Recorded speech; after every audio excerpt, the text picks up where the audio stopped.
Hey everybody, Alexa Zepp here with the Daily Racing Form, and we're at beautiful sunny Del Mar for the 2024 Breeders' Cup.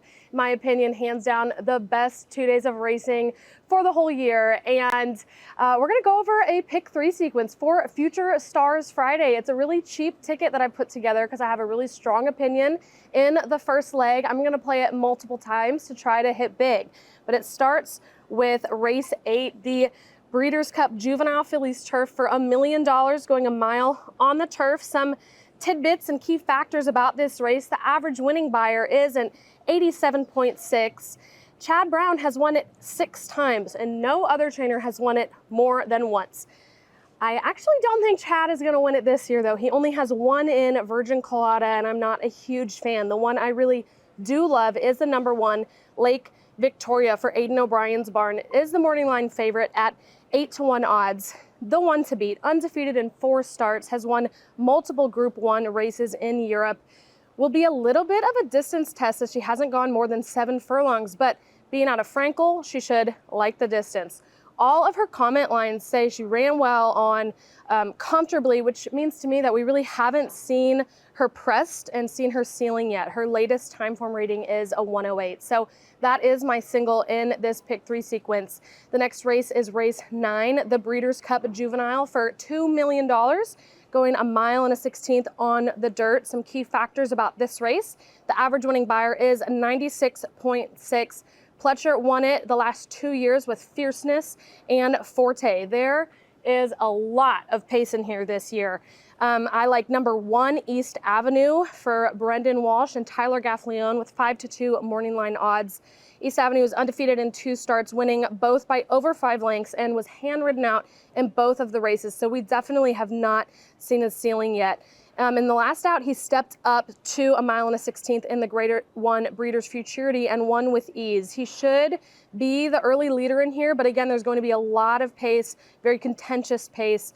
His 95 buyer in the Breeders' Futurity is potentially good enough to win here, and definitely if he improves just a little bit.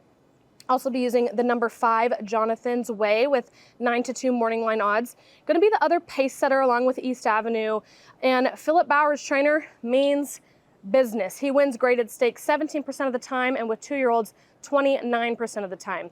Jonathan's Way has tactical speed, though. I think he'll be up front, but he has closed in his debut 8.5 lengths and then went to the lead in the Iroquois. So I think that's going to be really, really valuable in a race with so much contentious pace. If he doesn't get the position he wants up front, I think he can still deal with it and hang in there.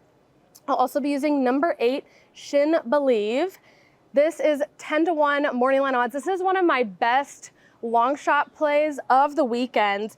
This is a bloodline play. He has run 1 time, he's won 1 time, and won by 5 lengths. The comment line on that race is easy win. He's by Constitution, and on Timeform US, if you look at his breeding rating, it is a 100 out of 100, and they gave $800,000 for this horse, so they have very high expectations, and I do as well.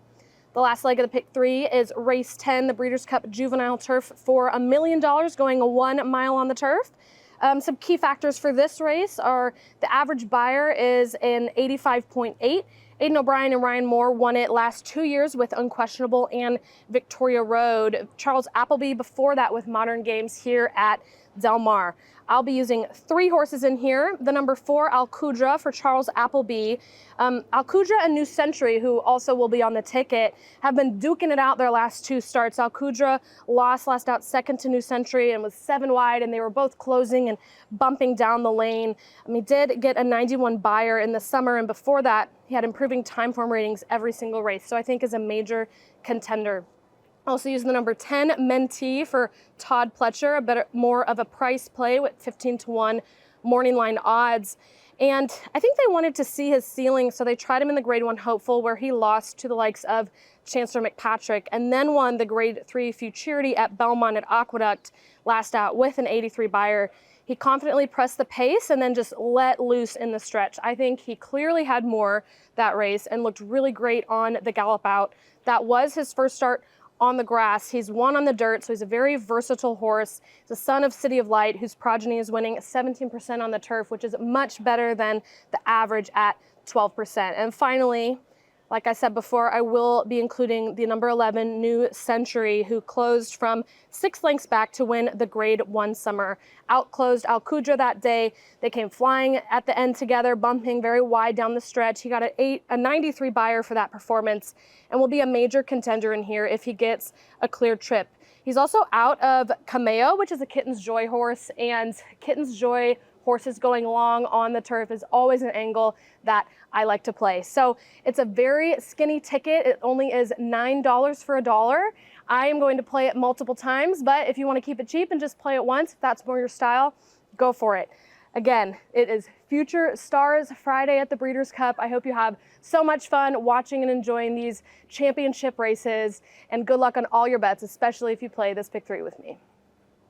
If you enjoyed this video, please click the like and subscribe button below for more great DRF content, including race of the days, stakes previews, and lots more. You can find it right here.